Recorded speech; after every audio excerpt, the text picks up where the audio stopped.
Hello and welcome to Tunnel Vision. Sunday night here, going to talk about some USC football. I'm your host, Ryan Abraham, joined in studio by Mr. Triple Double himself, Connor Morrissette. He's a cilantro boy. He's a helium boy. He's a proud Maryland grad. Don't hold that against him. Chris Trevino is in the house. How you guys doing? Hanging in there. How are you, Chris? I landed, 3 hours ago in Long Beach, so I'm still kind of like airplane travel mode, but, my first tunnel in a while, so had to jump on. Yeah. Welcome back. Yeah, we are fresh off our trip to Maryland, to the D.C., the DMV. Chris and I both got to see family. Connor got to stay with my sister and brother-in-law. It was the third, fun trip as far as, road trips go. Of course, USC hasn't won any of them, though. So this is a pattern. This is a problem. And I know a lot of USC fans are extremely upset. So we're here for you live on television. If you're watching us live, we're going to try to be your therapist for the evening because so much has gone wrong in this USC football season. It's a comedy of errors. You could say a lot of the stuff is unlucky. You say some Groundhog Day stuff is happening where you're just finding new ways to lose games. The Trojans are 3-4, 1-4 in Big Ten play. Haven't won a Big Ten road game yet. Thought this would be at least the week you could get a win, and that did not happen. USC falls to Maryland 29-28. So what we're going to do, we are live on our YouTube channel over at Inside Troy. We are also live on Facebook. And if you're on either of those platforms and you're going to be in the chat room, you can go in there and put comments or questions. If you put question up front in all bold or all caps, I will start and we'll try to get to them later in the show. And then if you want to call in, we will take your calls live on the show. Try to keep them brief.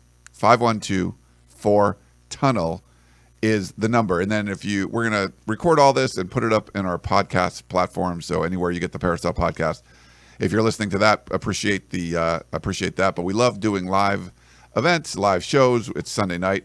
The Sunday night football game is kind of boring, but it just went to halftime. Dodgers are, I think, up 6-3 right now. But we just wanted to come here.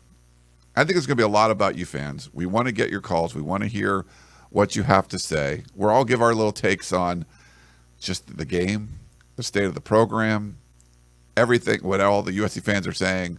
Bench Moss, fire Riley, all that stuff that we're just getting nonstop. We'll address all of it. But I don't know. I mean, I haven't had a chance to rewatch the game yet. I don't know if you guys have. It's been a big travel day for us. But any kind of initial thoughts, fellas, now that you're back and back in LA, trying to make sense of USC's another just disappointing, heartbreaking, hard to believe loss. Yeah, I think the most disappointing part of it is last season. You look at what went wrong last year, and it was so clear. Bad defensive coaches, bad offensive line. You fix that, you'll probably have a good season the next year. So what happens in the offseason? Lincoln Riley hires a whole new defensive staff, and things look pretty good, especially after USC beat LSU.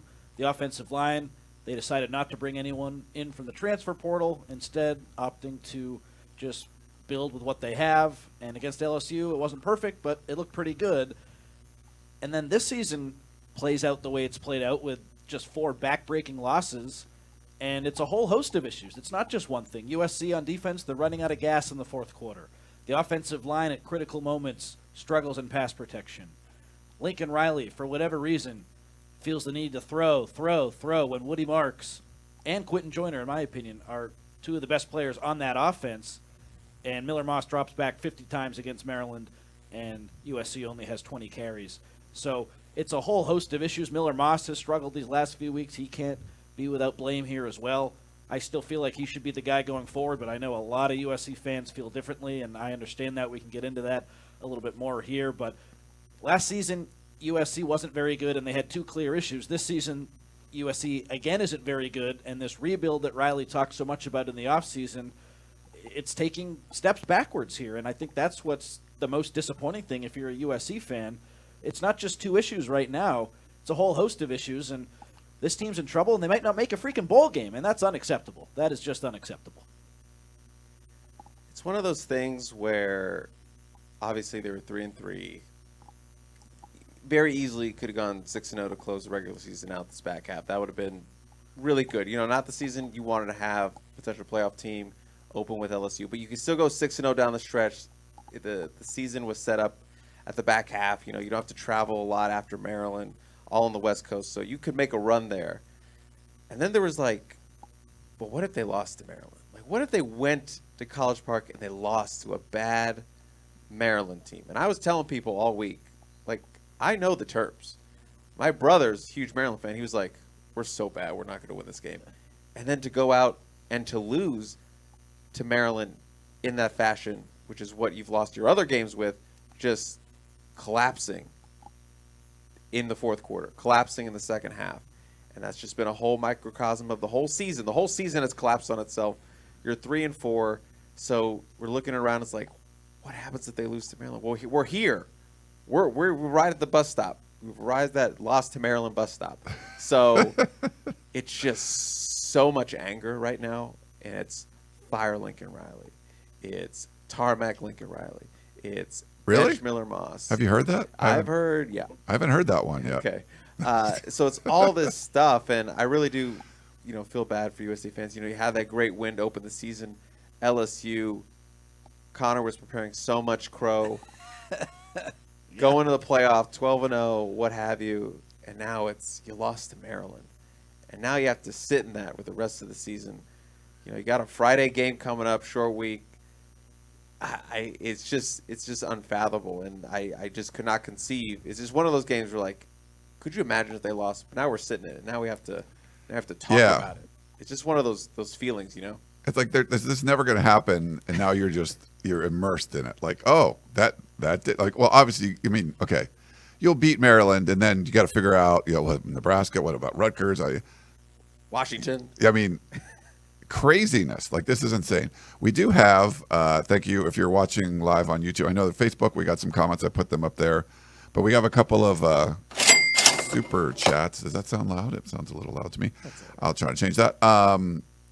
From Michael, why no special teams coach? There is a special teams coach.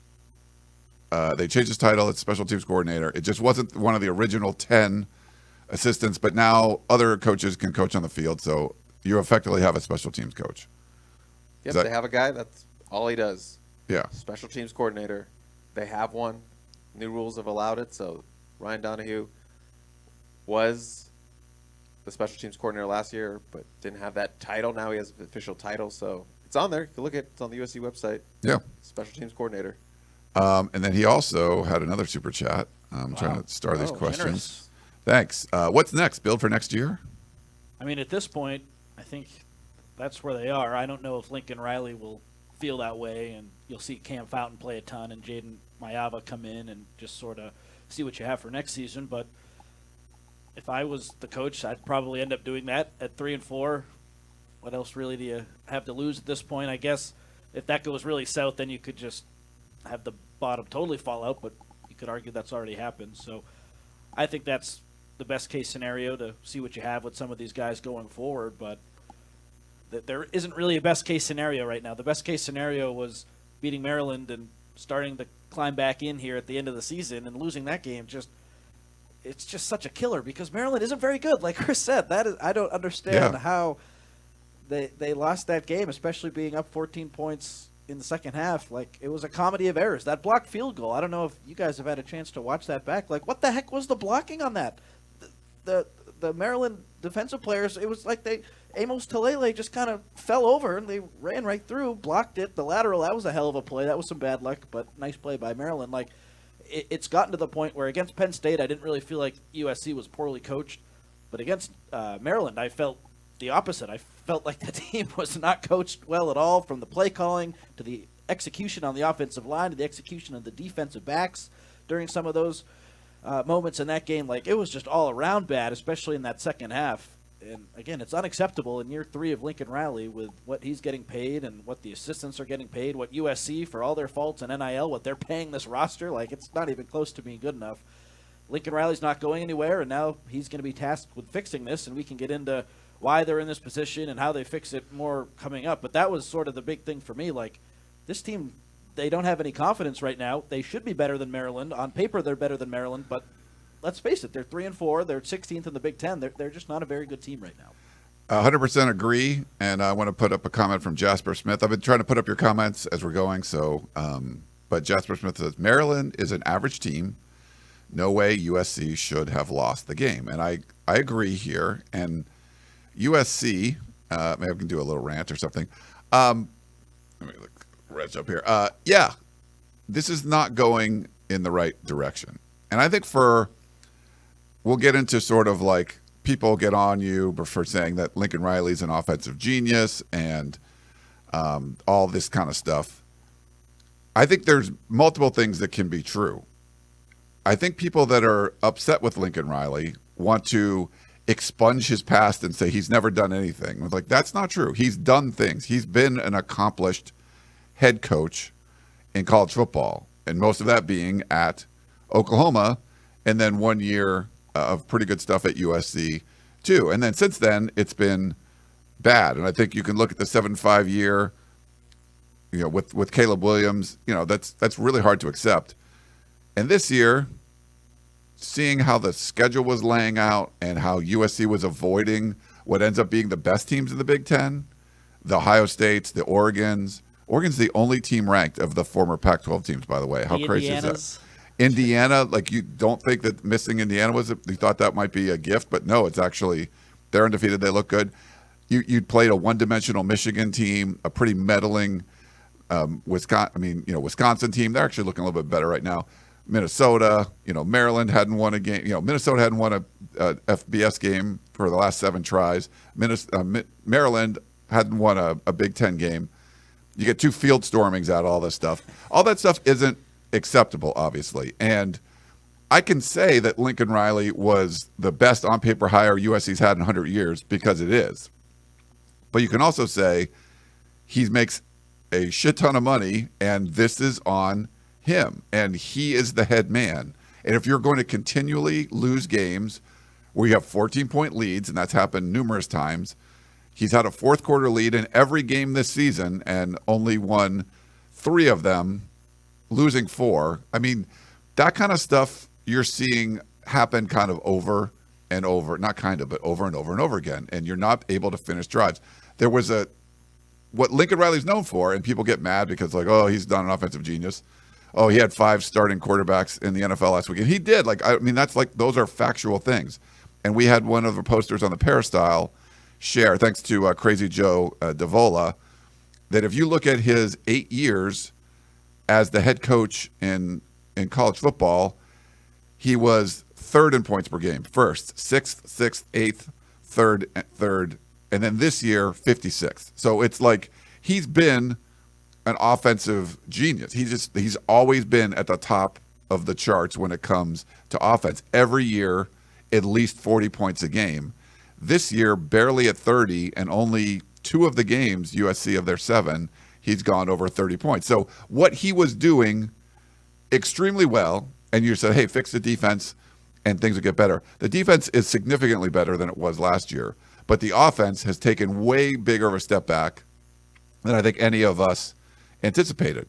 But this is on Lincoln Riley. This is his thing. This is his baby. And I know people want to throw Miller Moss under the bus. We're going to give Riley the benefit of doubt when it comes to picking quarterbacks. He didn't recruit Miller Moss. It wasn't like this is his boy. If he thinks Jade Mayav is better, he'll play. Maybe he'll play soon. I don't know. Now that you're 3-4, the argument to play younger players and try to get better for the future, I think it's a lot more feasible now. I'll listen to a lot more than I would before. But this has to be, and people like to say, oh, you're a Lincoln Riley apologist. I can tell you how good he's been, but I can also tell you this is not good enough. There's no way you should have this kind of drop-off with the kind of talent that they have. So for me, this is really Lincoln Riley's to deal with. And I think when you're the head man and you're making decisions constantly, right? You just have to make decisions all the time. I think there's been a bunch of bad decisions made, and some of it's personnel, some of it's recruiting. We've seen development. We've seen good decisions being made in the offseason. I think the players getting bigger and faster, like, that was good. I think the defense with the new scheme and better coaches, like, that's all good. And then somehow things have corrupted on the thing that was really good. When we talked about that, you had that steakhouse and that guy could really make a great steak.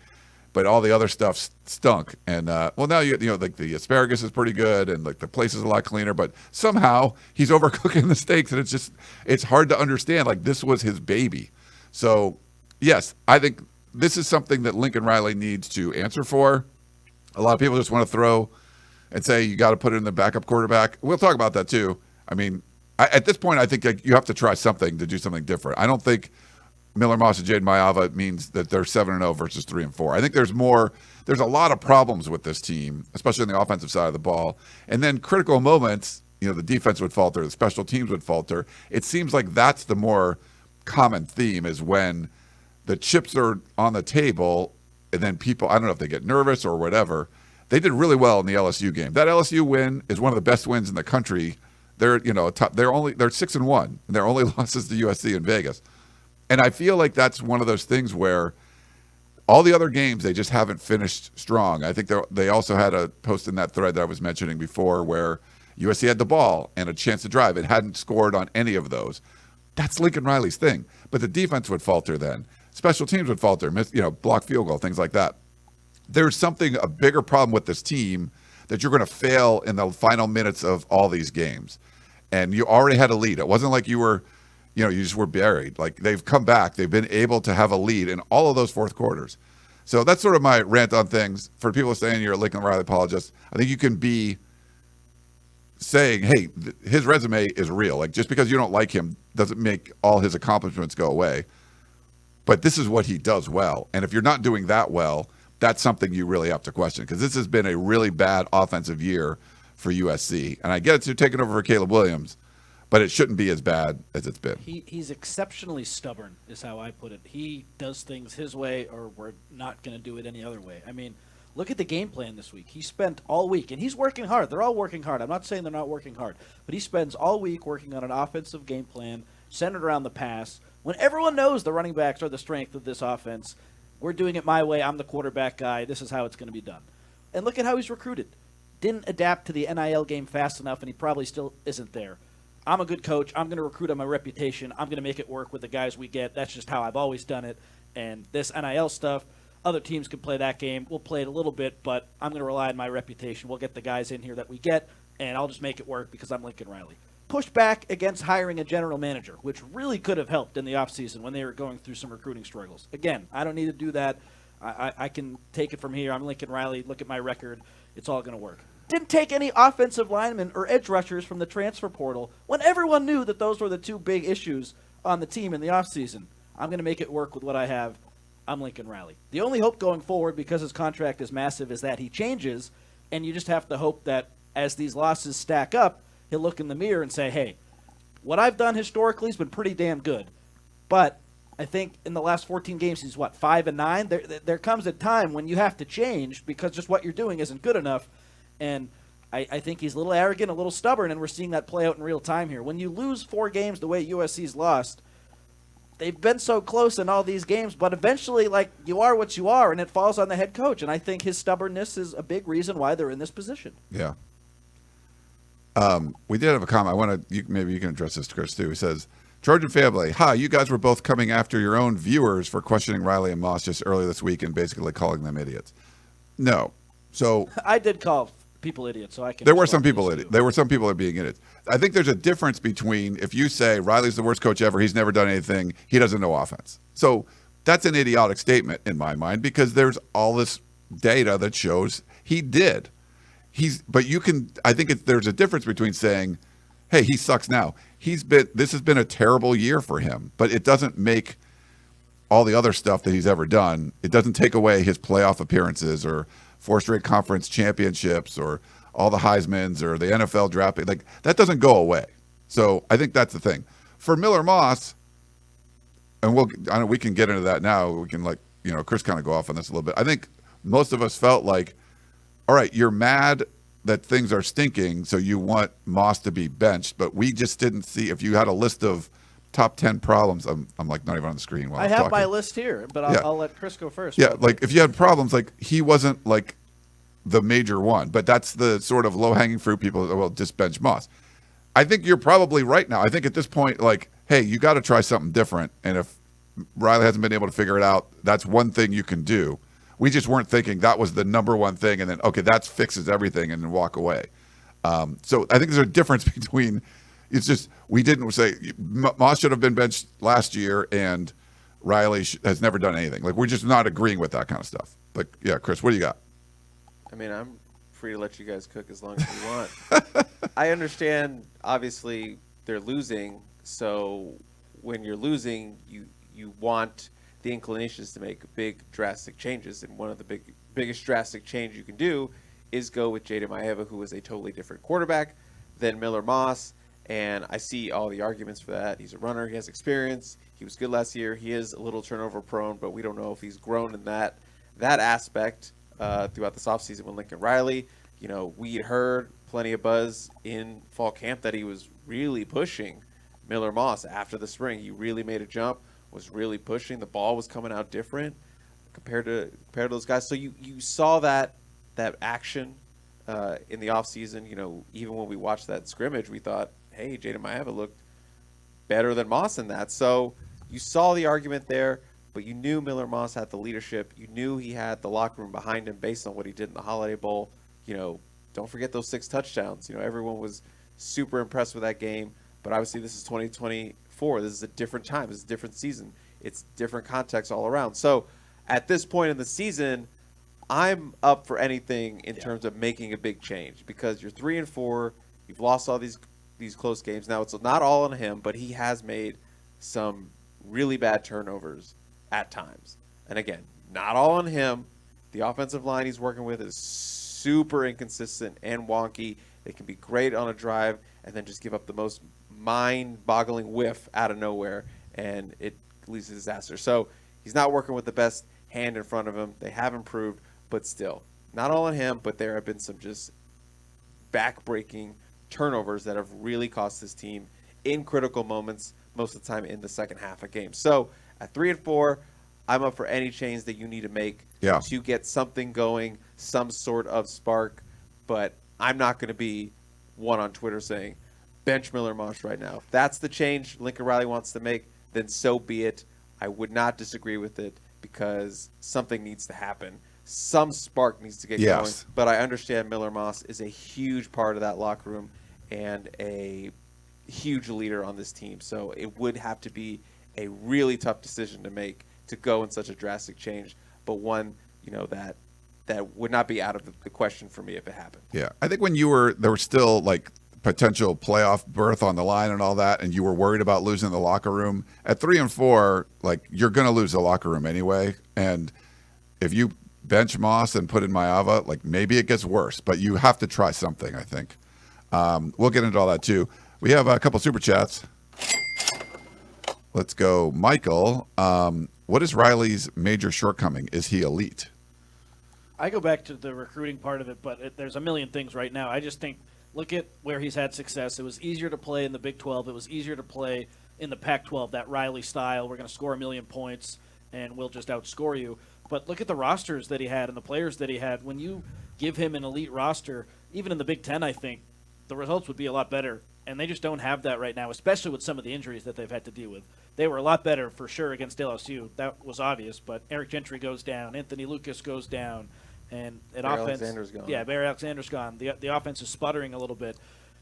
That's sort of, to me, the crazy part. We all felt like the receivers would be great. They really haven't been as good as most of us expected.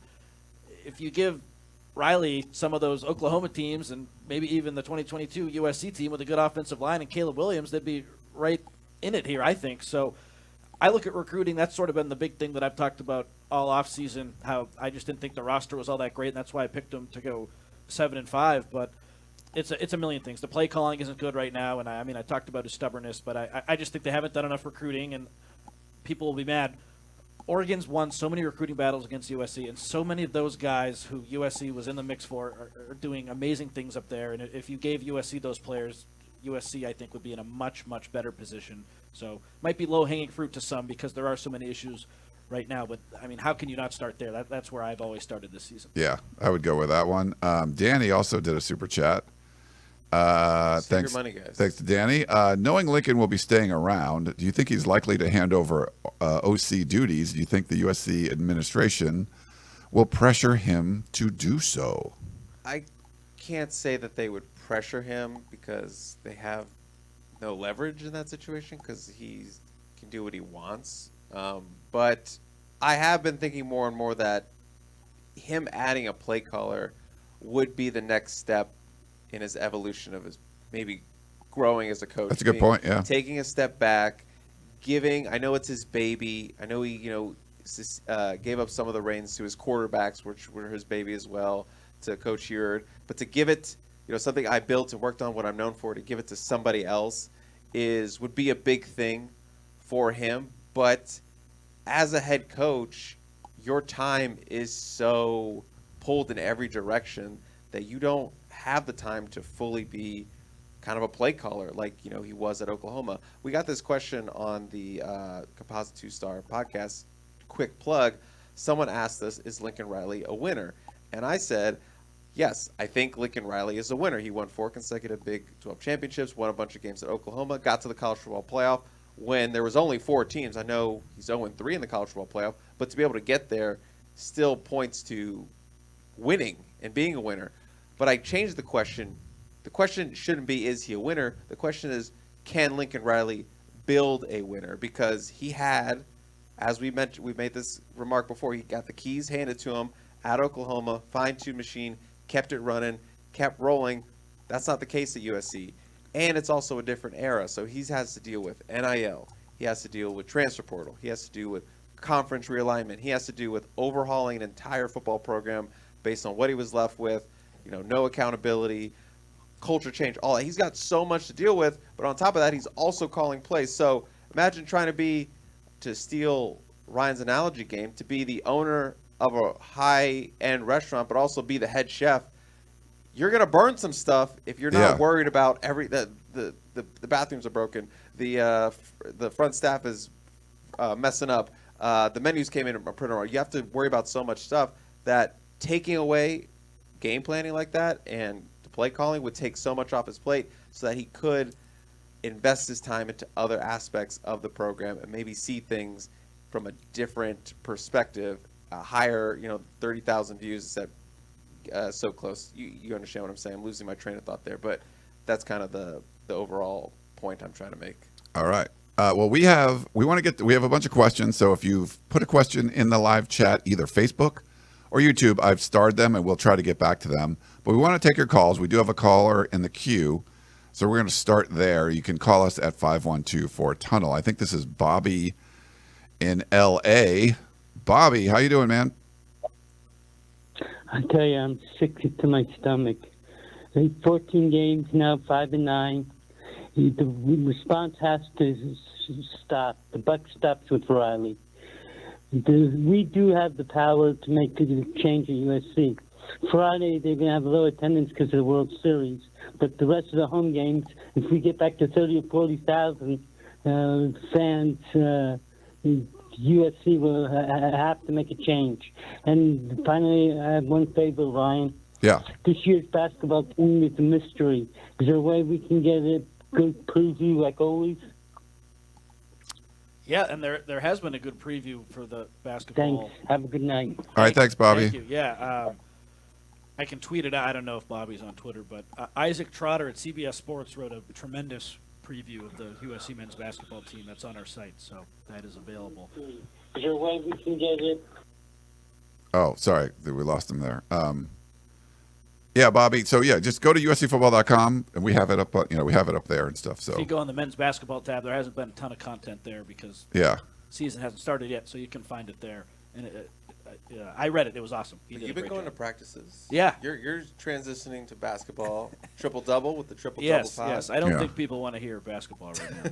No, we're not doing a basketball show right now. I'm not saying we're doing a basketball show. I'm just saying he's going to practice and stuff. It's starting to build up a little bit. I think we got Dave in Iowa. All right. Is this Dave? Hey guys, Dave from Iowa. Dave. What's up, Dave? Can you hear me? Yes. Yeah, thank you. All right, hey guys, tough, ridiculous loss yesterday. If Lincoln Riley has no answer to why the team can't finish these games other than, I don't know, why should we be confident in the person who is the head of the program? Also, Lincoln says it doesn't matter if someone cuts the right or wrong wire, it's how you respond. Well, his response literally to someone cutting the wrong wire was, I don't know. Again, why should we have confidence?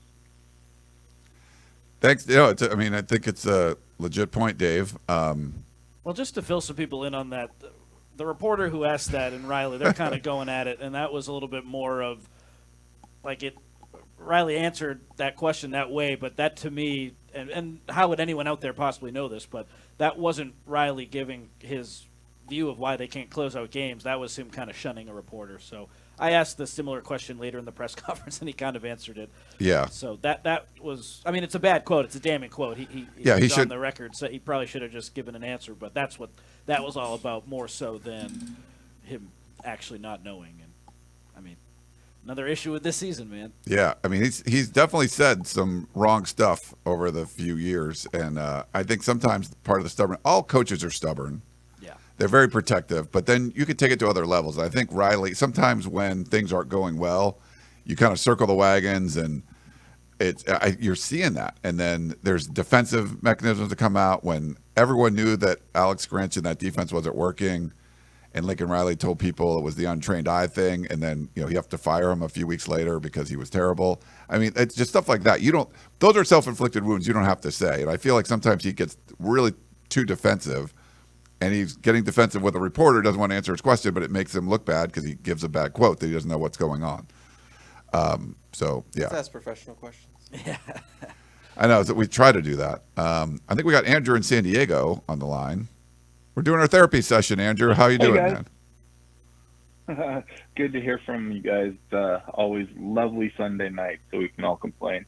I was just wondering, how come the recruiting has fallen off in SoCal? Like, I know that Bruce Rawlingson retired and they kind of gave up on Mater D, but what about St. John Bosco? I mean, all those guys are excellent programs, excellent players, and they're just leaving. Why hasn't Lincoln Riley done what Pete Carroll did and put a fence around? Maybe when Carroll comes to teach in the spring, he'll teach them how to recruit.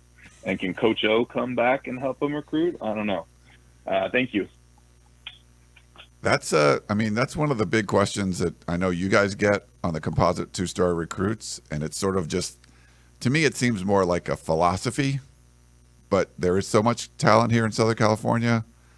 I mean, if I were advising Riley, I'd be like, you need to step up Southern California recruiting tenfold. Like, if you need to show that you're the most active recruiters at Southern California high schools than anybody. That would be my advice. I don't know what you guys think, but I think because I listen to Gerard talk about this a lot, like a lot.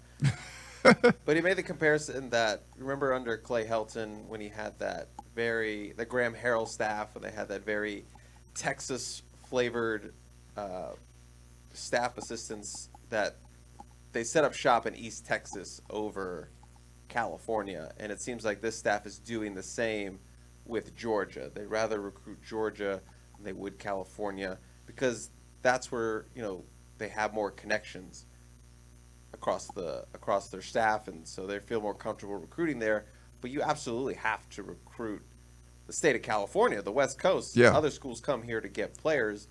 You have it right there in your backyard. That has to be a priority for you. And I know he said, multiple times, they still recruit California, but the numbers don't show that. And I think the most damning thing was that they had that playoff game, the championship game in the Coliseum, and he wasn't at the Coliseum. Like, it's right there. But, I think there's also an NIL piece to it, that there's, talk out there that, some of those players from these top programs are more NIL driven than other. I mean, they're based in Orange County, at least for modern day. They're based in Orange County, Ryan. A lot of lawyers in Orange County, a lot of agents in Orange County. So there's a little more NIL in the water with some of those schools, and we know that Lincoln is not one to go after a player that's solely based on NIL. He wants them to have all the other factors at USC, the education, the development, the program itself. If you're just coming for NIL, they don't really want that, or at least that's what he puts out there, that they're not really chasing kids that are chasing, I'll just say it, chasing bags. Yeah. which would be great if you're 7-0, but you're 3-4. You need those kids. Yes. No, I agree with you 100%. I think you just have to. It's almost like they're doing the bare minimum of recruiting Southern California as opposed to just going bananas and just going all out. I think you have to change the perception, and that's you can't have quotes in the paper about they've only been here once since the spring and all of that. Like you want it to be, man, these guys are around all the time. I can't turn around and they're still even when you're not even supposed to be here, whatever it is. I think you have to change the narrative, and right now they're not doing a good job of that. I think this coming class 2026 is going to be a big test of that because there's a lot of really talented players in the area. Like obviously they're recruiting 5-star quarterback Ryder Lyons. You have a couple of big time defensive players, Talanoa Ely at Orange Lutheran, right now is an Oregon lean. Chris Henry, the number 3 player in the country. I know he's from Ohio, but he's in California now, modern day. He's committed to Ohio State. RJ Sermons, Davon Benjamin. There's a lot of top players in California in this 2026 cycle. So, you talk about recruiting California, you got to show up in 2026 because there's a lot of good talent coming out of the West Coast in this cycle. So I know they got a couple kids already committed out of California, Tron Baker, Brandon Lockhart, Manon Reardon. So, but they have a lot of work to do in 2026. But get Ryder Lyons, 5-star quarterback out of California. That's a great start for the rest of your class. But put up or shut up in 2026 because it's a good cycle West Coast wise. 100%. We got Leon, it looks like. Another caller. Thanks, Leon. How you doing, man? Hey guys, I'm hanging in there. I'm gonna be honest. It's been a tough week. Well, hopefully we're helping. We're trying to help. You are. Okay. You guys do a good service, and you guys are objective. And Connor, you get beat up way too much on that damn board.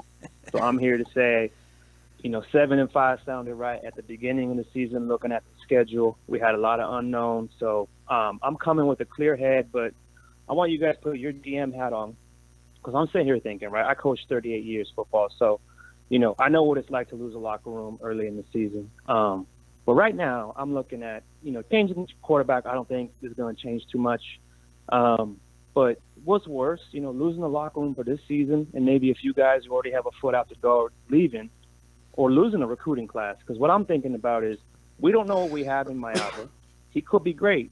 But next year we got Julian coming in, and he's going to, we already know with the writing's on the wall. He's going to demand not only bags, but he's going to want to play, and we got to give him a shot. But right now, we see the ceiling with Miller. I just want you guys maybe to consider what if you were Riley, what would y'all do? Because I don't think there's a good answer. But right now, it just seems like we're kind of running in neutral, and we're going downhill.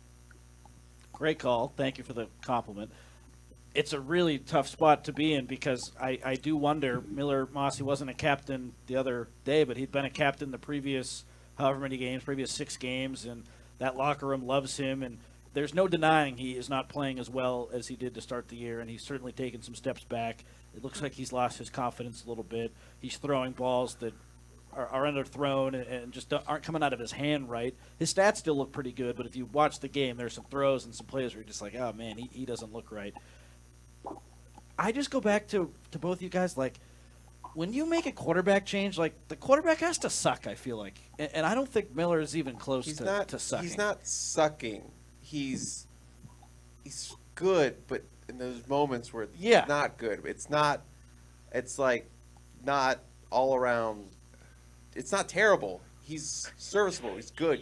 You've won games with him, but it's just gone off the rails a little bit. So there's nothing to lose in terms of, like, the rest of this season from a wins and losses, like college football playoff bowl game perspective. Like, if you don't make a bowl, that's obviously terrible. But if Jaden Mayava comes in to see what he has, then I don't have a big issue with that because what do you have to play for here? You're 3-4. All your big goals are out the window, so that's fine. But, yeah, to the caller's point, if he comes in, you probably won't go back to Miller at some point. He might be out because Riley took a while to play him in the first place, especially going back to that game against Utah when Caleb Williams was pretty hurt, and I think he sort of violated Miller's trust there, and you take him out. I don't know if there's any coming back from that, and how does that affect the locker room? And if Mayava doesn't do well, then you're really in trouble, and what if Julian Lewis doesn't even come? So, like, I don't know what the correct thing to do is. I try to be a little bit more conservative there and would just continue to play Miller for fear of it getting way out of hand. But,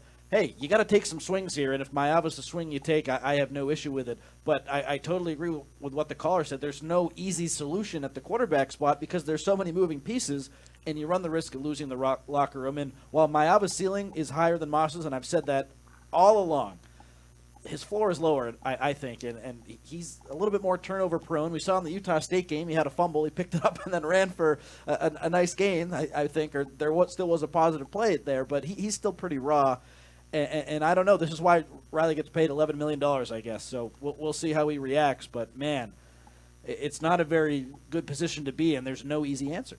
All great points, especially about the locker room, but also you also have to worry about the inverse happening, where the locker room is like going, maybe we should play Jaden Maava. And if we could watch practice, then I'd have a better idea. I mean, the scrimmage he looked good, but I haven't seen him throw a competitive pass in like 6 weeks. So I guess we can ask the players, but they're not going to tell us anything. So maybe behind the scenes we can ask around, I guess. Yeah. Question for Coach. I mean, have you heard anything like that, Chris? No, I haven't heard anything like that. But if you remember, not you, Connor, you weren't here yet, but with Ryan, if you remember the 2016 season, there was a split. There was in the locker room where guys were like, Sam Darnold should be our starter. And look at that. Sam Darnold is making way more plays than Max Brown in Yes. practice. I don't want this clipped and out of context. I'm not saying Miller Moss is Mac Brown and Jaden Maeva is Sam Darnold. I'm just saying, is that what you're saying? there was a situation where before the season it was evident in the locker room that Sam Darnold's really, really good and outplayed Max Brown in camp. He should have been the starter. But there was a sense of loyalty. Clay held. Again, not saying that's what's happening, but I'm saying that's what could happen in a locker room when even the players feel like there's a change that needs to be made. Again, not saying I've heard anything like that, but I'm saying you have to worry about balancing a locker room like that when you have a situation like Lincoln has on his hands right now. And Miller had 2 exceptional games against Louisville and LSU. With all due respect to Max Brown, he just hadn't put that body of work together, so it's a little different in that regard too. HR picking stuff. Ryan's a Moss guy. He's not going to agree with us. That's not true. Just because I said you wanted to throw him off the team a few weeks ago when we didn't think he was the problem. We're saying now, when Sam Darnold came in, there was a buzz, and there was another 4 or 5 star quarterback that came in with him that transferred out right away, and I'm blanking on his name. From where was he? Lorenzo Booker's high school, or someone in the chat. They'll remember who it was. But anyway, he was in the spring. Darnold didn't come until the summer. They do summer workouts, and Darnold's clearly better, and the other guy transfers out. Everyone knew, okay, Sam Darnold's killing it on the scout team. You kind of knew, okay, this dude is legit. He's for real. I think we had Jaden Maeva on the show, and he was saying I wasn't good enough in the spring. He's telling you, hey, I don't know the system as well yet. I'm he's still trying to get better. So I think from his own mouth, and I don't think we've heard the same sort of buzz from players. I think we would have heard more things if it was hey man, we just can't do this with Miller. We need it. We're hearing the opposite. But you don't just do what the players want. But I think that's just one of those indicators that if we were hearing from players hey man, Miller's not doing it. We're not. I at least I haven't heard that at all. I don't know if you guys are, but I think now that you're 3-4, and you do have offensive line problems, I think that's something you have to try to consider. You have to do something, And I'm not a couple weeks ago I was I don't think that's the right move. Fans wanted it. I just didn't think it was right. Riley knows the quarterback stuff. At this point, you've got to do something different. And if that's the one bullet that you can pull out, the arrow in your quiver, you can say, hey, we're going to try Jaden Maeva and see if we get a spark. I have no problem with that. So I'm totally fine with this now. I wasn't fine with it a couple of weeks ago. Ricky Town, yes. Ricky Towned him. Literally Sam Darnold's presence. I remember filming an off-season workout. We used to film those, by the way. And Town threw, I think I had 8 of his I feel bad. I mean, he's a nice kid. 8 of his passes on film. That kid sucked. No, I mean, he's a nice person, but I'm just this is just what's the players know, right? Yeah. He threw 5 interceptions in these summer workouts, and Sam Darnold just came in and it was great. So I think you kind of knew. If we were hearing that, we were like, hey, man, everyone's just talking about Jade Mayava. You got to put him in. But like I said, we talked to him, I think, over the summer, and he was like, hey, I wasn't good enough this spring, and he was trying to get better. There is a lot of upside there.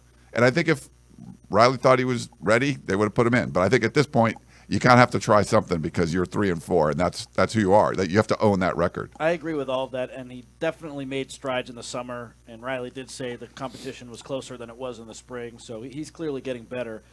The last thing that I'll say on this, I just feel like USC fans think you make the quarterback change and the offense, boom. Not everyone thinks this, but I see it all the time. Oh, they're back to where they should be, 40 points a game. The running just will change everything, and everything's perfect.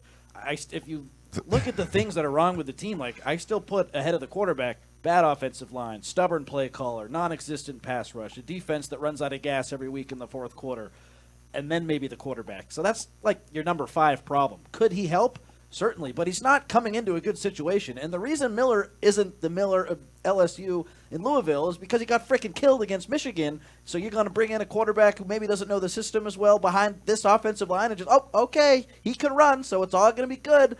Going to be back to 40 points a game, going to finish the year 5-0. I get that people want to just be in la-la land, but I don't think it's that easy where this new quarterback comes in and fixes everything. And I can already hear people in the chat, he's not going to fix everything, but you have to try something. I agree with that. You can try something, but I don't think it's going to be this big success story that everyone else thinks it's going to be. Yeah. Oh, no. That's the thing. And you're in trouble, yeah. But I think you're 3-4 now. Yeah. This isn't Texas where you're like, you put in Arch Manning and then you got a chance to put in Quinn Ewers back, and now they're like questioning things because they lost at Georgia. Like you're 3-4. Like you're struggling to make a bowl game. Texas You got made the playoff last year. Yeah, you got to try to do something. Oh, I know we have another caller in the queue, and we just got a super chat. So Connor, shut up, $5. Here's from Oscar. Connor, shut up, $5. No, hey guys, it's actually 10. Don't know how much one-on-one you guys have with players, but what is the overall mood of these kids lately, and what would be an example of losing the locker room? Do you mean one-on-one, like interviews? I think just talking to the guys in the scrums. It's nowhere close to what it was. Like, we used to be able to talk to them after they were leaving the locker room after games in the Coliseum. And you could walk, like, candidly with someone after a game and have an off-the-record conversation or an actual one-on-one conversation, and you could get a much better pulse of what was going on in that locker room. We don't get that these days. The closest thing is we do get to do these House of Victory interviews, but during the season, we've sort of switched them to Sunday night interviews. But after a loss, usually players don't want to talk, so we haven't had them lately because Did we have them last year after losses, though? I know, but this year, like we've not. Yeah. Well, anyway, Miller Moss has seemed really pissed off lately, which is understandable. In his scrums, I feel like he's a little snippy sometimes, so he seems frustrated. But I don't feel like anyone's given up. I've just noticed kind of a change in his tune in those scrums. But, I mean, Chris, you're there too. Ryan, you're there. Like, has anyone else kind of come off differently? I haven't seen that. I still feel like they're in a good headspace. But, I mean, after this most recent loss, we only heard from Miller and Bryson Shaw in the post game. Haven't had a chance to talk to anyone else.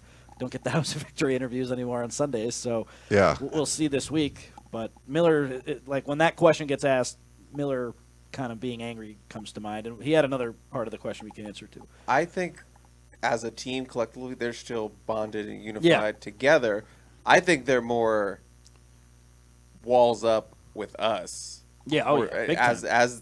As this happens every year with a team that starts losing, they get more, I don't want to, combative is not the right word, but just more guarded, don't want to give anything. And I understand, but like as far as unified, I still think they're plenty unified.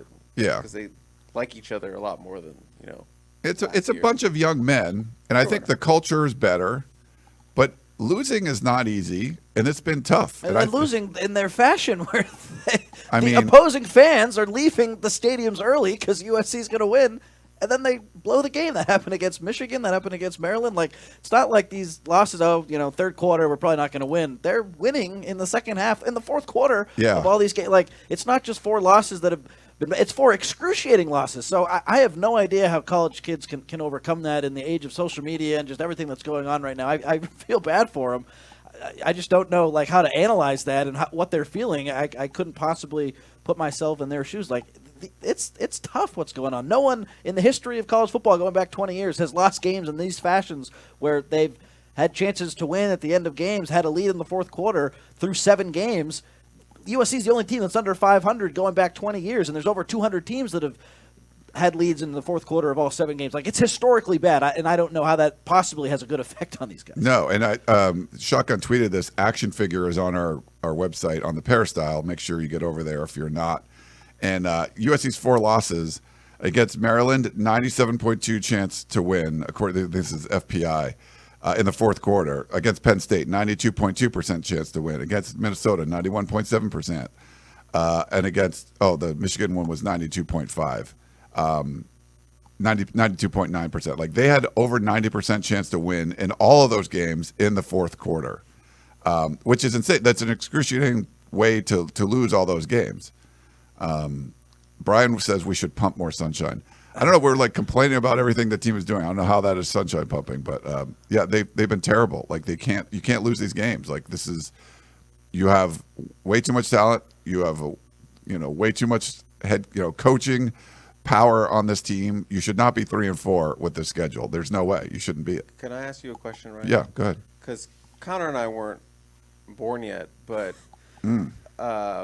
Pete Carroll's first year, they lost a lot of close games. There were a lot of close losses. 2001. Yeah. And I just wanted to ask, obviously there's different context to that season. It was Pete Carroll's first year. This Lincoln Riley's third year at USC. Pete Carroll was like a random dude they hired, and Lincoln Riley's a $100 million man.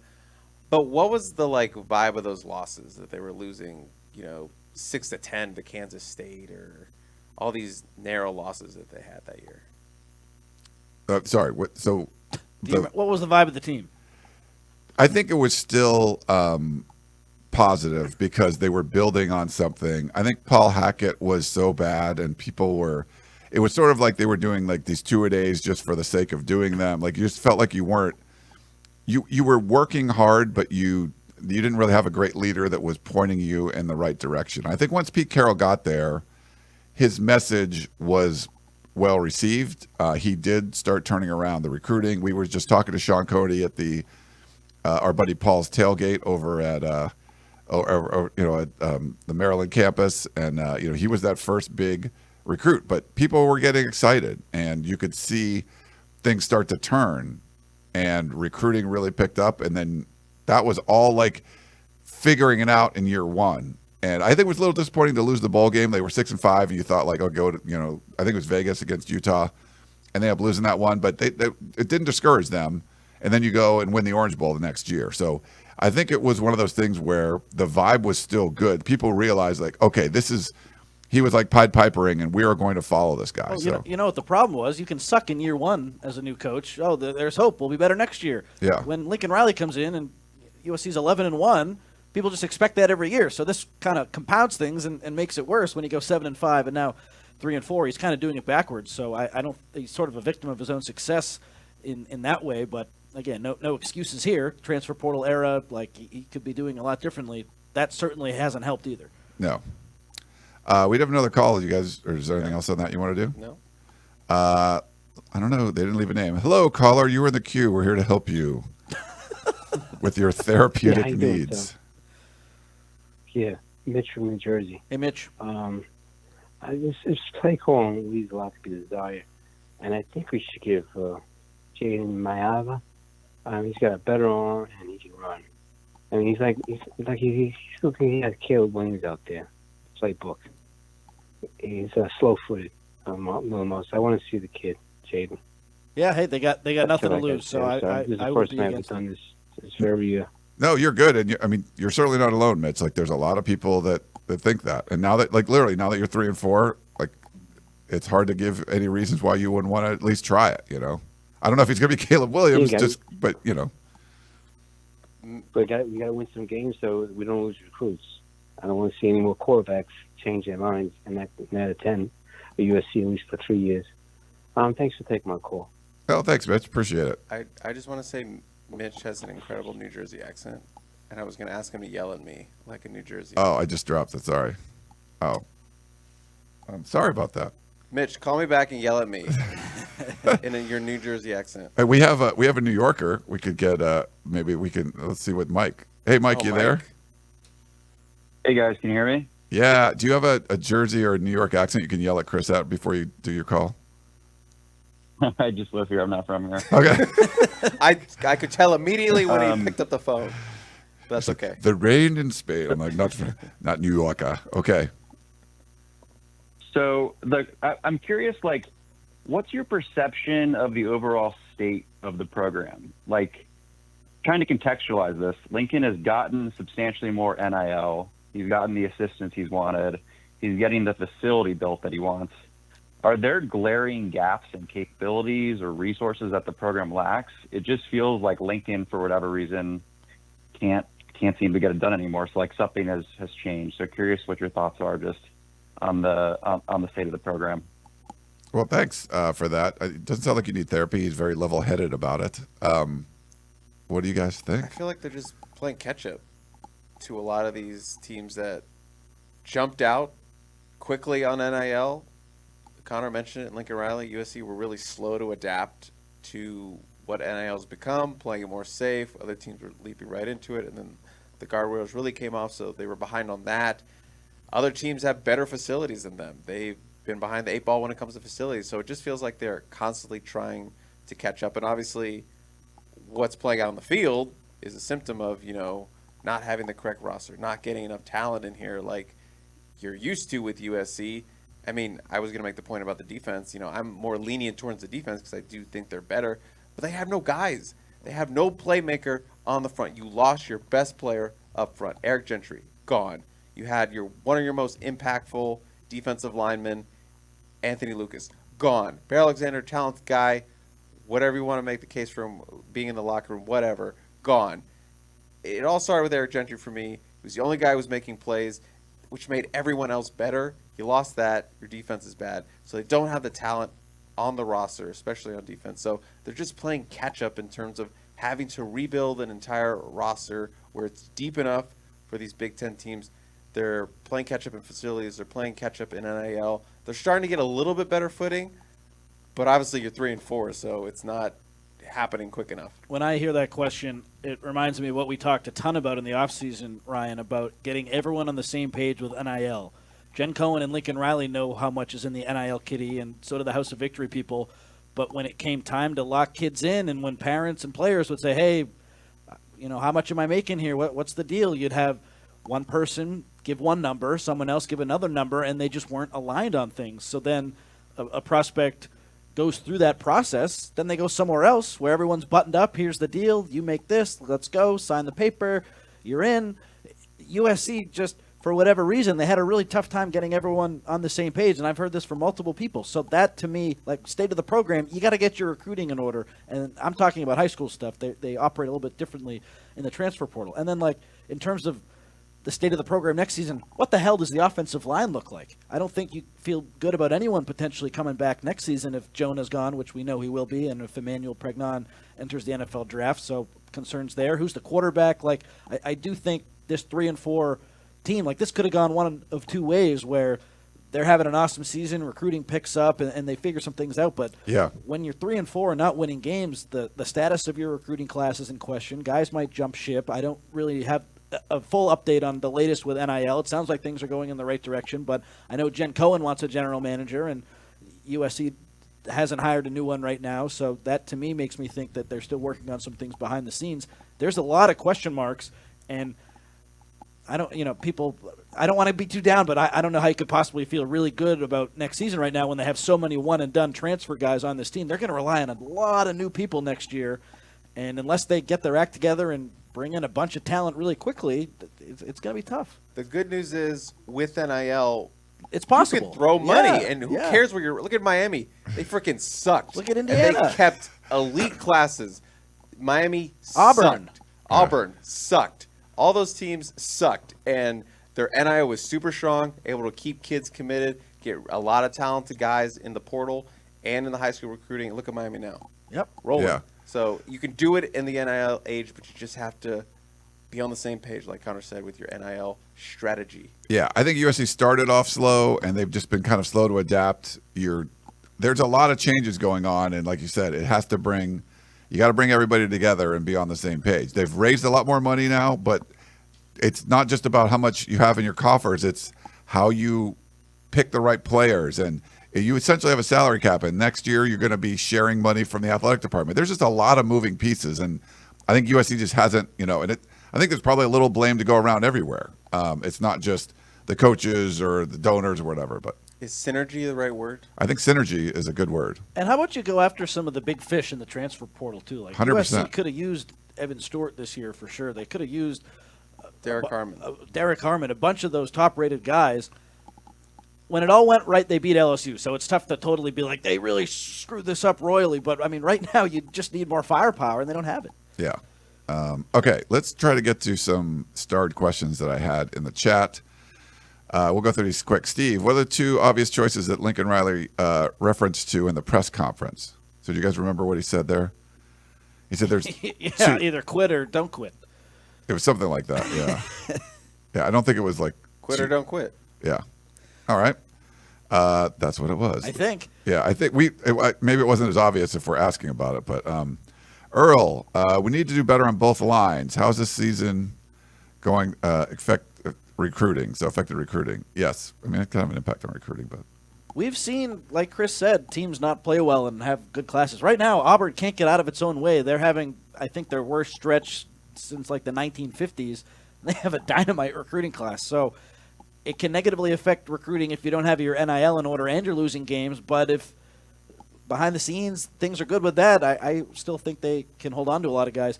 What would sort of be a disaster is if at the last second Julian Lewis leaves, and that could be a domino that falls that could really impact a lot of this momentum. So it's good that he wasn't at Indiana last week, but as the Hoosiers keep on winning more and USC here continues to struggle, just with Lewis's situation overall, how can you not envision him potentially leaving the class?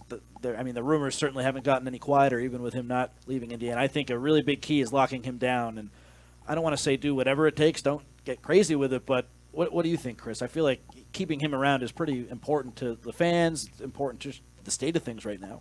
Yeah, it's kind of been that teetering domino that's been there. Like, is he going to flip? Is he going to decommit? Is he going to stay locked in? It's one of those things where if you lose Julian Lewis, that's kind of like a sign of everything else, NIL-wise. Like, yeah. It's the canary in the coal mine thing. It's the canary in the coal mine with your NIL program. You have the quarterback. We know teams pay up for a quarterback. So you have to come correct NIL-wise when you're talking about a quarterback and paying them. So if USC holds on to Julian Lewis through Colorado, Indiana, whatever, these other teams, not Auburn anymore, excuse me, but those two teams, you feel good about their NIL state. You feel good that they came correct in the time when they needed. It's not a proof of everything, but that would be a positive sign. And if he does flip, that would be a very negative sign.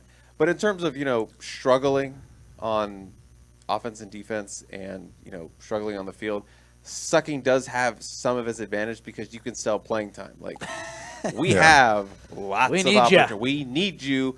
We're so close, but we need you to be the last piece. Jakeem Stewart. We need you, Jakeem Stewart. You're gonna play. You never gave a starting role to anyone, but you're gonna play day one. Look at our line. We need you. So sucking in that sense does have some advantages when you're on the recruiting trail. Like, we need you, man. Steve said there are dead yellow birds everywhere. Very funny. All right. Gixxer Squid, if you could change one thing, only change one thing, what would it be? The quarterback, the coach, travel, or depth? Depth. Yeah, I would say depth. Yeah. Travel. What do you mean travel? Yeah, it's like you don't have to travel anymore. I don't know. But yeah. Depth. Hands down. Yeah. They need depth for sure. Andrew, seems to me that Miller underthrew a couple of big plays, touchdowns. Is that because he could be hurt, or is his arm always been not very strong? I think he means.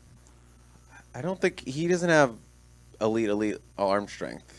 He doesn't have the howitzer on his arm. I haven't heard anything about his arm being banged up or anything? I haven't heard anything I know like he's been that. rocking a knee brace, but he's taking a lot of hits. So He did. He went into the tent for a little bit. I think it's in his head right now, and that can affect mechanics, your timing, everything. I don't want to make a million excuses for the kid, but you all watched the Michigan game when the tackles wouldn't get out of their stance and they would just tee up and kill Miller. Like, how could that not affect your confidence? So, again, I'm standing up for him. He hasn't been good enough these past few games, and those balls were underthrown. I also think, yes, they've been underthrown, but Deuce Robinson on 2 of those, like, I feel like you got to come down with one of them. Right. Passes aren't always going to be perfect. So I don't think those were great passes. No. And we talked, but it was the same sort of pass that that Kyron Hudson got, and Hudson made the catch. And Deuce had a chance at 2 of them, didn't get either one. You know. But they were underthrown. That's Yes. a fact. And yeah, he needs to be better, and he'll tell you that he needs to be better. But I think his arm is better than what it looked like against Maryland, because he's had some passes that haven't been the tight spirals, and he's had some underthrows, but like that looked really different. And I'm speaking for him, but how could you possibly trust that pass protection? I mean, Tobias Raymond comes in for one play because Mason Murphy gets hurt, and he doesn't block either guy, and Moss gets hammered. Like, the offensive line just hasn't been ready to go too many times this year, and that's a change. Like, well, what can we do? What changes need to be made? Like, you look at a coaching change potentially there, because that unit has not been good and not even really close to being good. Yeah. Ahmad has a very important question. Our buddy Ahmad, who writes for the site. Ryan, how's it feel to be the only member of the staff to pick Maryland? It feels very good. It doesn't feel like I tried to help, because the last time we all picked USC as a road favorite, USC lost. So I'm like, you know what? I'll just buck the trend. I'll pick Maryland just to help USC ensure the win. It didn't help, so I'm sorry. I tried my part. It didn't work.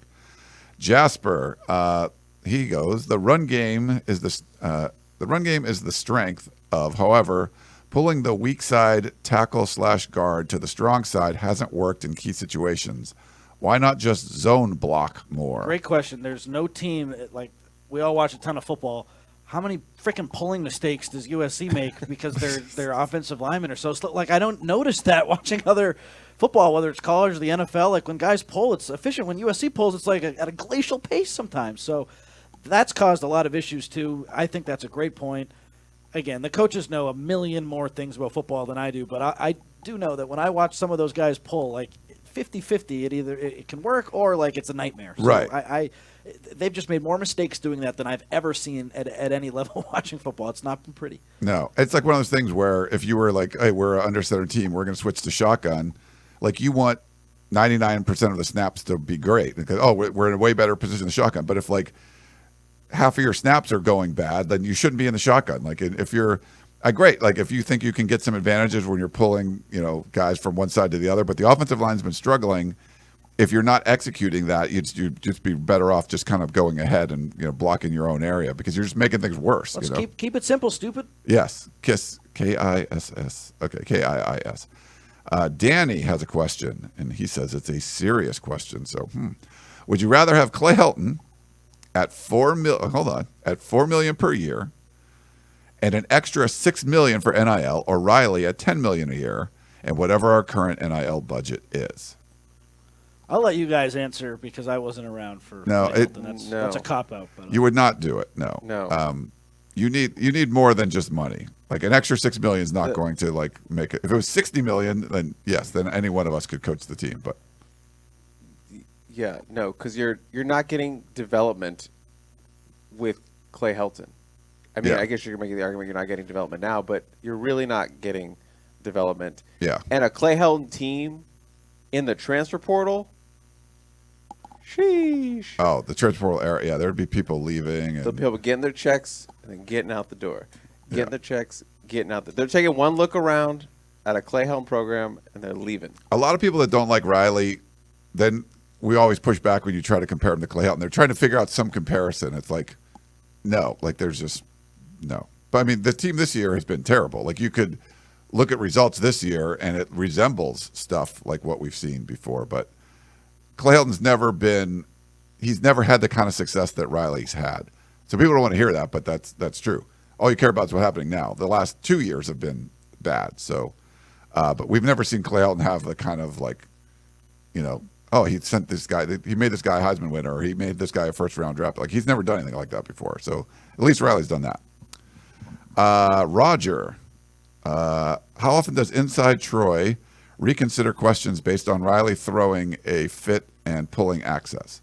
I love these ones because we get these all the time. Never. Like, we were never, like, I've had, people said, oh, you don't say anything because you don't want to lose access. Like, literally that day, I've had complaints about 2 of my writers from USC. We don't stop doing, like, what the, like, people are like, oh, I'm like, I wrote the damn column that said USC needs to fire Clay Helton. I've been pulled into USC offices and been yelled at and swear words at me, like, from back in the day. Like, we're not changing what we're doing. We're just giving you our opinions. So we're not tempering them because we're worried about access.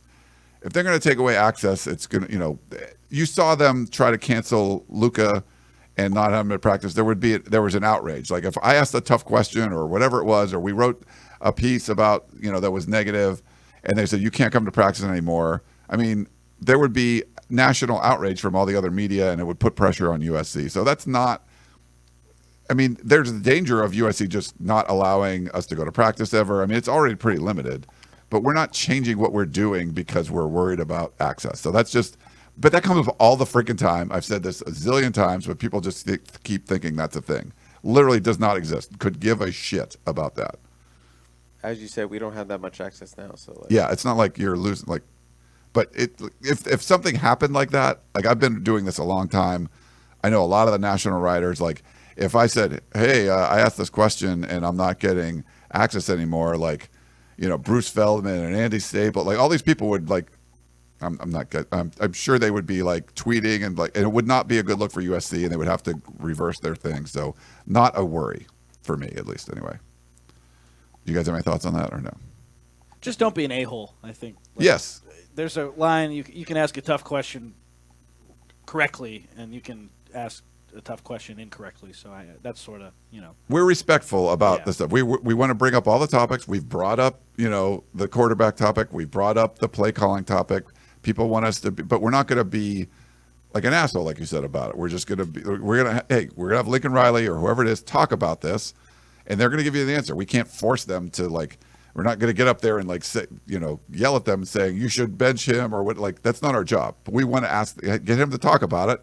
And his opinion is what counts, so we get him to say that. That's what we try to do. Andrew had a question. Let's pull it up here. Who was Riley talking about on his Thursday call when he said the, quote, issues at this place are like other? Or like no other? Or I don't know what he means by that. Maybe a clarifying comment or something. I'm not sure. Okay. Do you guys translate that one from Andrew? I did not. Okay. Sorry, Andrew. We'll try it again. Run it back. Run it back. Oh, our friend Tracy. Why not go for it on 4th and 1? We had all the weapons. I want to know Lincoln's thought bubble on that.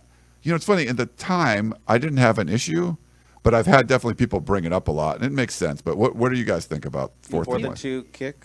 I think it was 4th and 1, and they kicked the field goal. I think it might have been 2. He was asked about it. He said it was a tough decision, but I forget if he referenced the chart, which determines, like, the odds to do something. I feel like he did, or he made some reference to something like this. The smart play was to go up by 2 scores, and, like, you're USC, you should be able to execute a freaking 41-yard field goal. So I totally get the question, and I mean, should they have gone for it? Yeah, because the field goal got blocked. So I'm not saying, like, they definitely did the right thing there, but I mean, like, I didn't have a problem with it in the moment, just like I didn't have a problem with Riley's time management against Penn State. Like, if you just execute what you're supposed to execute, you have a chance to win. And in these key moments, they don't execute. So, I mean, yeah, hindsight's 20/20. They probably should have gone for it looking back. But go up by 9 with 2 minutes left. The game's done. Yeah. I stand by my – I was going to say my decision. No.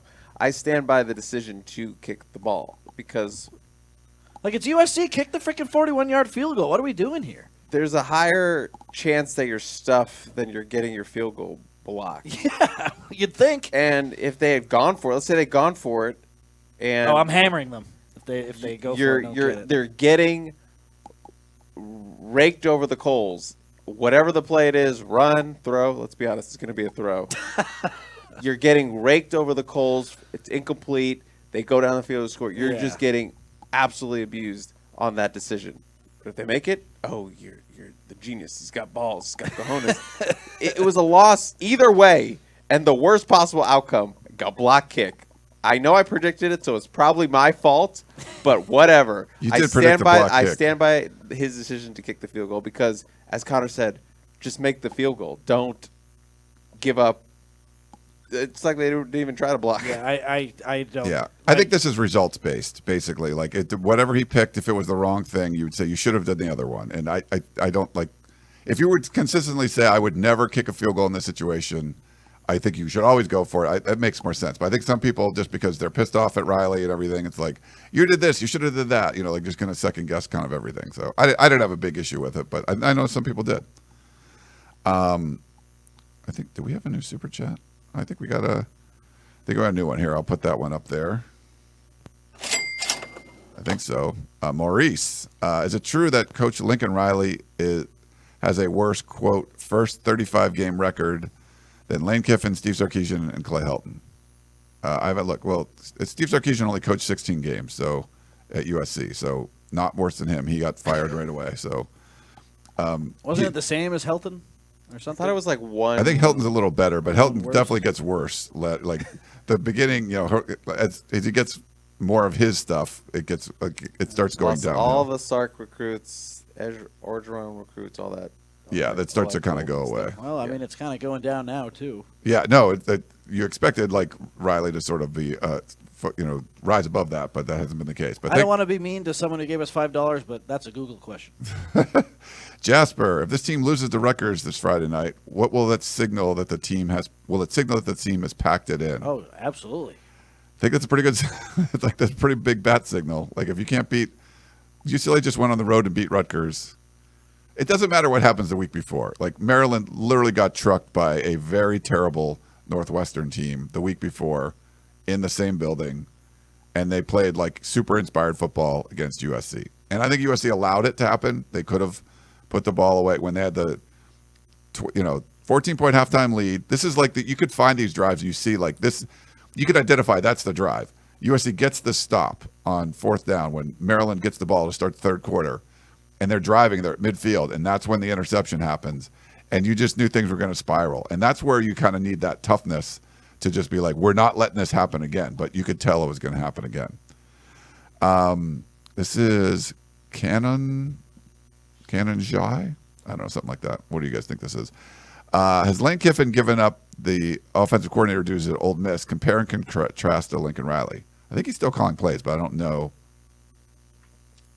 I have no idea. Yeah, I'm not really sure, but I think he's still calling plays. I think he has probably an offensive coordinator, but it's like by name only. That's what it looks like based on a quick Google search, but I haven't watched much Ole Miss this year. I have to imagine Levy was calling plays last year for Ole Miss. Oh, maybe. I could be wrong before he left for Mississippi State. We saw like Lincoln Riley give up quarterback coaching duties this year, or was it last year? It was this year, right? This year. Luke Heward. So maybe baby steps in that direction for people that don't want that, but that's his baby, so I don't know how easy it's going to be to give up. John, while it looks like the weight gain on the lines have helped, do you think that it's also been detrimental to someone like Zachariah Branch? I ran track in college, and that happened so often to 10-5 guys. But I mean, I don't know what Branch's dad is the weight guy at Bishop Gorman. They've always been weight room junkies, dogs. So I'm not. It's not like he gained like 30 pounds or something. So he's always been in the weight room. So I don't think it's that. I don't think it's that either. But something's up with him. Yeah, something is definitely up there. Yeah, real quick, so I'm in the chat. I refreshed the YouTube feed, and there's an AI chat summary. Yeah, I told you about that on the Facebook. Remember? Yeah. The Facebook, our Facebook page. Let me pull it up. I say things like Connor got heated. Viewers are reacting to USC Trojan football game against Maryland. They're discussing their opinions on the team, coaches, and players. It was way better before. It was something about like. Sorry, did I? No. I just it goes quickly after I refreshed it. But if anyone sees like a good version of that, you can copy and paste. It's pretty funny. Like some of the ones that I saw there were pretty good. Chris wanted a caller from New Jersey to call back and yell at him. Yeah, I know. I I shut down the phone calls because we were like, we have a bunch of other questions too. But this is also Canon JE, are going to lose. I think it means you're going to lose fans, which means you lose NIL money. When does that enter into decisions? So I think maybe he's insinuating, hey, fire Lincoln Riley. Maybe I'm reading too much into this, but like we'd said, I guess there's a lot of people that don't want him to be the head coach. We're just telling you, we're going to be the bearer of bad news, but you went out on a limb to go get him. He signed this massive contract, and it would be very detrimental to the athletic department if they wanted to fire him, and there wasn't some sort of cause where they would have to pay out a massive, massive buyout. Think of Jimbo Fisher at Texas A&M. So that's sort of where you would have to be losing a lot of. I mean, the money would have to be massive, and we haven't seen that yet, but we'll see. I don't know. He's definitely losing some of the donors. Oh, yeah. I was texting with one the other night. Of course, we're upset. I was wondering how he could pay this much from the start. He's terrible. Like, you worry more about losing them than the $10 donors? What was that famous line? It was $100 donors. Yeah. But I mean, it's never good when the coach loses the fans in any capacity. So No, you don't want that. That's sort of happening now. Ryan, do you think Riley is not surrounded by good enough assistants? I really love the defensive staff. I mean, there's questions on the offensive side right now. What do you guys think? I like the defensive staff as well. I just think they need more talent to work with. Yeah. I like the defensive staff. We can't argue with the results of the offensive line. That hasn't been good enough. And, I mean, maybe like he made all these changes on defense, and the defense got better. Is it time to make some offensive changes? They pretty much have everyone from where they started. So maybe. I mean, don't rule anything out. The team just lost to freaking Maryland. Like, it's all on the table. Yes. Kevin, why didn't they use the spring portal more aggressively? It's clear to me that this team is running out of gas. They tried, and they lost some bidding wars. Yeah. No, but I think you're right. They needed to hit Pay it more. Yeah, hit it harder. You just got to pay. Let's see. Let's go to Bob, and he's on Facebook. His question was, what message would be sent to the administration if only 25,000 fans showed up at the Collie, since that is the only way fans can express their opinions? Well, you can express them a lot of ways, actually, but that's one way. That's certainly, your checkbook is one way, and that's one way of doing it is by not showing up for games. I mean, it wouldn't be good, but I feel like it doesn't matter how many fans show up to this next. Like, if no one shows up, it's a story. But like, people are already really upset, and Jen Cohen is upset. Like, that would show people, like, that would show Riley, like, yeah, hey, this hasn't been good enough. But no, like, everyone already knows that. Yeah, it probably doesn't help your team. Like, I think people I've talked to at USC, they're like, we really need people to show up. We need this home field a bit. We need to, like, they're trying to generate juice, and fans can help that. But if fans are really upset, it's hard for them to come and generate juice. So yeah, I get it. But you're probably hurting your cause of team winning games. Well, but maybe they want to change. It's one of those boycott till we get a change situations. So yeah, some people might be happy not to go. It's also Friday, and the Dodgers might be playing the World Series. Or that's true. The World Series. So was it 10-5 now? Those numbers are going to. Those attendance numbers on Friday are not going to be great. No. Probably not good. All right, we got one from Jeff. I think that's the last one I had started. We'll see. I've heard that all the Big Ten money has already been spent by USC. Any truth to this?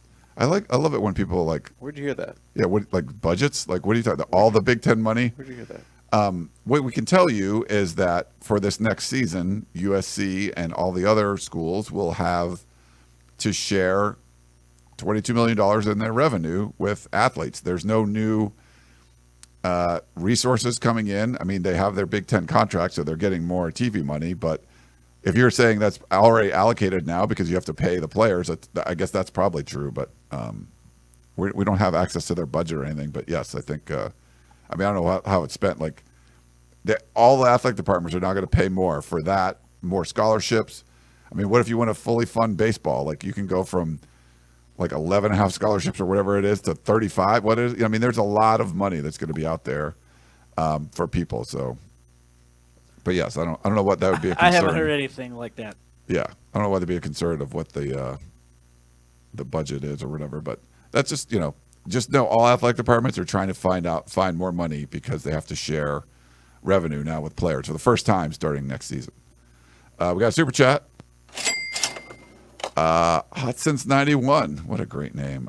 Each of you call your pick. Does Maava start Friday? Yes or no answers with explanations if you want. Ooh, I kind of like that. I'm saying no because I still think you beat Rutgers at home. There's a little bit of momentum, and there's an opportunity to finish the season somewhat strong. Maryland was really the last chance, but they played so well against Penn State at home.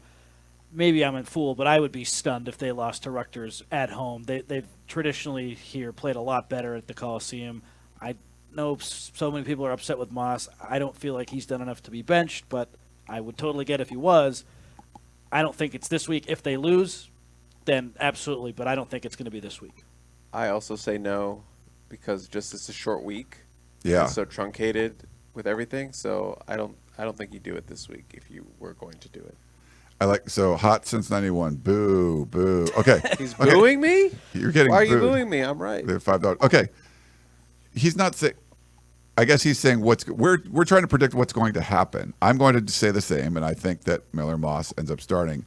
The short week is part of it, but it depends. I mean, there is a lot of pressure on Lincoln Riley right now, and if he wants to try to mix it up and do something, but I think it's really difficult. We're still waiting to hear. I mean, I don't know if we've heard since we've gone on. Just the air. got the email. Oh, so is there a practice tomorrow now? 6:30 p.m. Oh wow, 6:30 p.m. practice. Okay. That's tough to turn things around.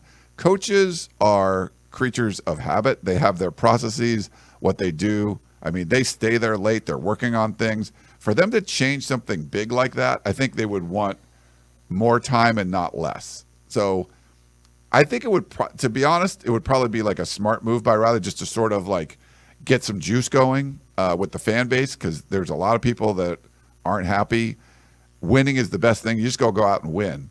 But if you're trying to sort of win people over again, get something going, I could see why you'd want to do it. But for me, short week, it just seems like that's going to be a tough one, for him. But I don't know. We'll see. Flash forward to tomorrow. We're going to go with Jaden this week. We're going to make a change. Hey, no, I mean, it's certainly possible. What would it do? But Our I shows, would be our shows this week would be a lot different toned if he said that. He would generate some, but he needs to do something. And it's not. I don't think it's fair to Miller Moss because he's done. I think pretty damn good from under the circumstances. A lot of people don't like him, whatever. And that's fine. Everyone has their opinions. Like we said, if you're going to list all the team's problems, he wouldn't be in our top 3 or 4. But right now, when you're you are 3 and 4, and you've had opportunities to win games, and you're not going to put it all on his shoulders. But as a quarterback, you're going to be the guy. You were the quarterback for 4 losses, and so people want to see something different. And if Riley can deliver that and get people excited, and maybe you go on a run, because it's still important to try to win all these games. You don't want to go to Seattle and lose. You don't want to lose to UCLA. You certainly don't want to lose to Notre Dame. You're not going to have an opportunity for a traditional Big Ten road win because you've lost all those, but you can still get some more Big Ten wins. You don't want to be 1 and 4 in conference. So whatever you got to do to try to generate some juice. So we'll see if he does that. All right. Well, I think that's it. We had over 400 people in the YouTube one for a while. I don't know what. And the Dodgers won. Is it over? Dodgers won? Oh, Dodgers won. World Series. So is game 1 Friday night or is it 2 or something? That was Friday night. Crazy. What else is Friday night? USC Rutgers. USC plays Rutgers on Friday night with the Dodgers, the World Series. Game 1 Friday, October 25th. Nice. Okay. You think any Yankees fans that are Rutgers fans are coming out? Wow. And I'm not going to the game anymore. I'm going to the World Series. That's funny. Maybe the latest. Not even a Rutgers fan show. The latest chat summary was upset with the quarterback performance and overall team. This is so good. I love these AI chat summaries. Here's what USC fans are thinking. So, oh wait, we got a late super chat. Actually, John didn't put he did a super chat, but he didn't put a question or anything. So thank you for that. And then Brian, my contribution to Ryan's Trader Joe's snack fund. Try not to do snacks right now because like I'm on this 45-day challenge through my F45 gym. But then we stayed with my sister, and she made all these like s'more brownies and had candy corn everywhere. So I sort of like, it was. Did you like the s'mores brownie? It was fun. It was a little family time. We got to hang out with Chris's mom, my sister, and my brother-in-law. I beat Ryan in a bake-off. I don't know if I'm beating your sister in a bake-off. It's pretty good, yeah. Those were. She made like the marshmallow put on top. She likes to make a lot of sweets. We just grew up like a lot of sweets in our family. She made the marshmallow? She made the marshmallow. Oh, yeah, I'm cooked. I'm cooked. All right. Well, we went an hour and a half. So hopefully, everyone, this was therapeutic for you. Get some whatever off your. I think everyone was pretty civil. There's people in the chat that are upset and everything. Yeah, I think Lincoln Riley's going to be your coach for a while. He's got to figure out ways to turn things around. What he's doing right now is not good enough. You're not wrong by being upset with the way this team is playing. And these losses have been excruciating. We feel your pain. We've been on all these road trips, and we don't get to come home to a tunnel vision and talk about, wasn't that great what USC did? Like, none of that. It's been just bad the whole time. We're tired too. We do all these things. We feel so bad for the people that came on the trip. Awesome that people came up to our meetup at Tom's Watch Bar in National Harbor. That was great. Great to see everyone. But we want those guys, all those people to go home happy, and they haven't done it. There's a lot of loyal fans that have gone on all these road trips, and we feel bad for them. Feel bad for the players. Like, they're working really hard, and it's just not working out. So we'll see if Lincoln Riley can turn things around. It's short week, and you got Rutgers this weekend on Friday night. Any final thoughts from you guys? At home, they should win, but I thought they'd beat Maryland, thought they'd beat Minnesota, so we'll see. I think they're 14-point favorites. Like, come on, don't lose again, please. 14-point favorites. Wow. Yeah, that's a tough one. USC's covered spreads, but they usually when they're have they not when they're favorites, when they're underdogs, they've covered, and they've covered a couple of favorite ones too. They covered Utah State, but like they were under. I think they covered against. Penn State, right? Yeah. Not the latest line, but the line we used, they did. The line, okay, it moved from that one. All right. Well, Chris, we appreciate you coming in. If you didn't know, so Jack on the away games, shout out to Jack. He did a great job doing the student radio broadcast in the booth, so all the media could hear him. So there was a lot of pressure on him and MJ, but I thought they did a really nice job. So. That was cool, but Jack travels, so he doesn't do the shows on Sunday, but I'm glad Chris could step in and do this one. Hopefully see you guys out there for the Rutgers game, and hopefully we got some different things to report on following this one. But for Chris and Connor, I am Ryan. Hope you guys enjoyed the show, and we will talk to you next time.